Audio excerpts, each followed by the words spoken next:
պատմություն եմ բերել։ Ուրեմն Հայաստանում մի անգամ իմ ընկերներից մեկի հետ, դե ընկերը որն ես գիտեի, որ ինքը ինձ հավանում ու հանուն արդարության դրա նախորդող օրը ինքը շատ խոսում էր ամուսնությունից ու ասում էր, որ եթե ինչ-որ ոնց որ դիմացինի վրա վստահ ես, ամուսնության հարցում պետք չի սпасել։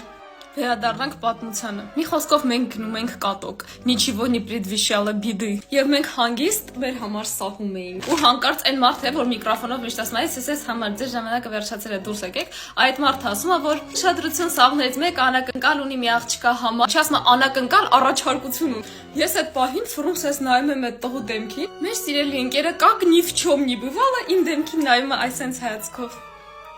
Իմ մոտ սկսվում է պանիկա։ Ես այդ պահին մտքիս մեջ պատկերացնում եմ ոնց եմ ես բազմաթիվ հանրության առջև մերժելու ինչ որ մեկին բոլորը մտածեն օ այս գեղեցիկ պահը կոտրվեց ով էր այս տական քաղցիկ եւ ես հադաշտից փախնում եմ բարիս բունի մաստով ու գիտեք ոնց եմ փախնում են կինոների մեջ մանյակներից ոնց եմ փախնում սենց հետ նայելով երթում եմ 3 վայրկյան հետո ես անհետանում եմ սահադաշտից եւ գուշակեք ինչա պարզվում պարզվում է ուրիշ տղա իր անկերուհուն առաջարկություններ անում Չգիտեմ դաժե ծիծաղեմ թե լացեմ է տարդով, բայց այդ պահին ահավոր վատ է ինձ զգում։ Մի եղեք ինպես հիստերիկ խնդրում